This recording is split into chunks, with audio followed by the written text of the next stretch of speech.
What is going on, guys? Welcome back to the channel. Film study for rookies. Today, man, we're going to talk about the TJ Watt extension, go over film study, and talk about what it means for the Pittsburgh Steelers. Honestly, man, from the beginning, I've been pretty hyped on this team just because of the potential they have. Now, everyone has their thoughts on Rodgers, but my thing is the media's kind of, I don't know, downplayed his stats because he had better stats than Mahomes. If I'm not mistaken, what, 2 more touchdowns, same amount of interceptions, and then what, 200 more yards with the Jets? Right? So I think the Steelers, man, they might cook this year, but let's get into the article, look at some film, and go from there. So TJ Watt agrees to terms on record 3-year, $123 million extension. To me, he's worth every penny. So it goes on to say right here, the 4-time All-Pro edge rusher and 2021 Defensive Player of the Year has agreed to a 3-year, $123 million extension with Pittsburgh. That makes him the highest paid defender in the league. Ian Rappaport and Tom P. reported on Thursday. At $41 million per year, Watt's deal sneaks past Myles Garrett, record-setting 4-year, $160 million deal agreed upon in March, and resets the edge market for the 3rd time in 2025. Good luck, Jerry, with Micah Parsons, all right? Not saying Micah's on TJ's level yet, but once again, Jerry wants to play that waiting game, but let's keep it going. Watt also leapfrogs Bengals receiver Jamar Chase's $40.3 million average for the title of highest paid non-quarterback. Watt's place in the Steelers organization cannot be understated. He's earned a Pro Bowl nod in each of the last 7 seasons. Not the last 7 of 10 seasons, the last 7 seasons. Landed All-Pro honors in 5 of the last 6 campaigns and is a mainstay in the race for Defensive Player of the Year, often alongside Garrett with 108 career sacks, 33 forced fumbles, 462 tackles, 126 for loss, and 7 interceptions. Man, he's literally the dream guy you want on defense, man. So now let's talk about what it means for the Steelers, look at some stats, and then jump into the film, man. Let's get into it. So Watt's deal was the last remaining item on a long to-do list for Steelers general manager Omar Khan. Now that he's checked off that box, Pittsburgh can enter camp without any questions involving its most important pieces. So what does that mean? Watt coming back to the defense. You add Jalen Ramsey, safety Juan Thornhill, Oregon rookie defensive tackle Derek Harmon, and cornerback Darius Slay. The Steelers were already pretty good last year defensively. You add Jalen Ramsey, you add Thornhill, you potentially get more pressure with Harmon up the middle, and you add Darius Slay. What I see the Steelers potentially doing is a lot of zone. Right, I'm not saying they're going to drop 5-10 yards back every play, but it's going to be interesting to watch Ramsey, Thornhill, and Slay get added to the secondary. I mean, there's a lot of potential for this team, man.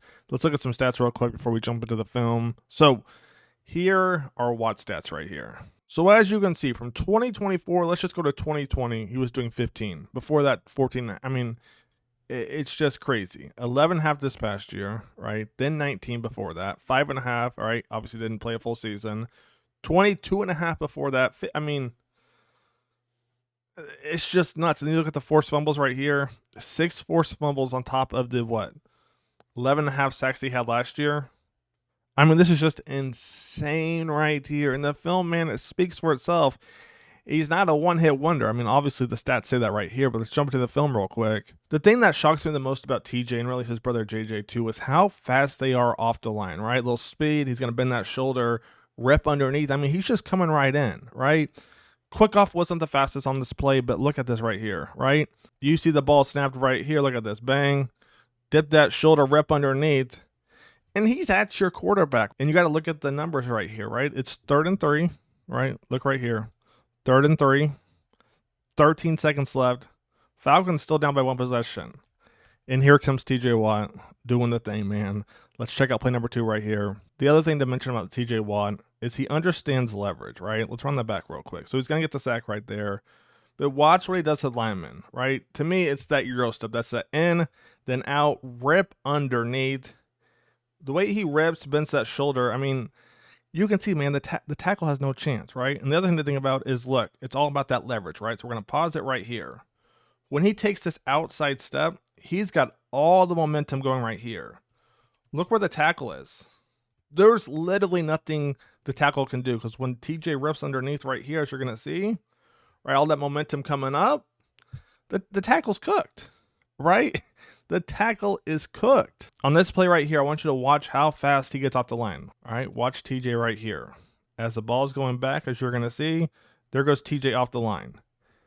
TJ's coming off the line. The tackle's not even looking towards him. The tackle's not even looking towards him. There goes TJ. All that tells me right here is that it's done, right? TJ Watt, once again, going to that bread and butter. A little speed rush, bang, a little rip underneath. And you're going to see, man, the QB never had a shot. And why is that? Because watch how fast he gets off, right? Take a look right here. Ball snap, there goes TJ. Bang. Bang. I mean, we're just getting started too, man. Whew. Man, it's nasty. Next play we're going to look at right here, all right, against the Cowboys. And the Cowboys tackle is actually in better position than the others have been on this sack right here. But look at TJ Watt. He opens up that repertoire, right? He opens it up a little bit. Look at this. Bang. I'm going to knock down that outside arm. Once again, rip underneath. And look where TJ is right here. Once again, the tackle has no chance, right? TJ, man, the dude's a beast. Even when you think you have him, you don't have him. Because look right here. He's going to chop down that outside arm right there. Bang. Pin it too, right? He's going to chop it, pin it, rip on. Stop playing with this man. Stop playing with this man. Then right here against the Giants, take a look what happens. All right, let's just watch the film together right here. So they put the tight end on him. Was that Daniel Jones going to try and scramble? Not going to work. I'm a little confused. If we're going to block TJ right there, why are we not dipping out, right? Give our quarterback a little check down. Obviously, the Giants are struggling with the pass rush anyway. Why are we running right towards the linebacker? But as you guys saw, all right, TJ takes down the quarterback right there. Next one we're going to look at right here, TJ Watt. You're going to see a little ghost move, bang, arms up, whoop, dip him underneath, and there he goes, man. I mean, this dude really does it all. Look, hands up, whoop, gotcha, rip underneath. And when he rips, the way he bends that shoulder, I mean, you see right here, the tackles have no chance. They have no chance of stopping this man, TJ Watt. And the next play right here against the Ravens. At first, I'm like, okay, is this a late hit? Is it not a late hit?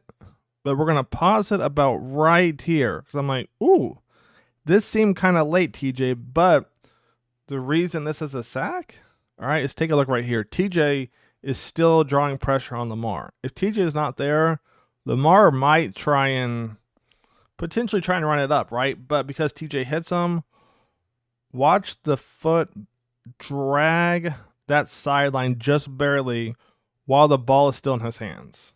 It's just crazy because I'm like, I think it's late, but nope, it's a sack, right? Lamar's going to try and throw it. Doesn't work, man. Let's keep this thing going. So you can see as the season went on, all right, once again, we got a little double team on TJ Watt, and then bang, right? We talked about his 6 forced fumbles earlier. This is one of those right here, right? And really watch this right here. They're going to pull the left guard right here to help pick up TJ Watt.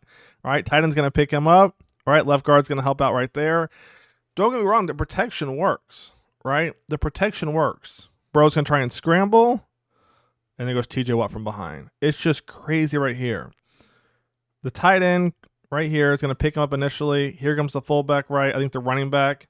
Yeah, running back's going to help seal kind of that AB gap right there. Here comes what? The left guard right there. The protection schemes to stop TJ Watt, man. Woo. Something else. Next play we're going to look at right here against the Bengals once again. This time, all right, the Steelers run a stunt.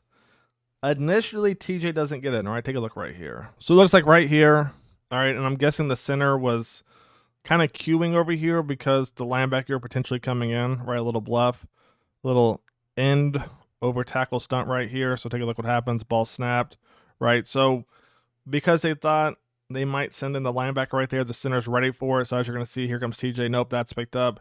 Jump up, kind of block Burrow's vision, all right? Force Burrow to basically progress to his next read. He's looking. And then here comes this man, TJ Watt. Here comes this man, TJ Watt.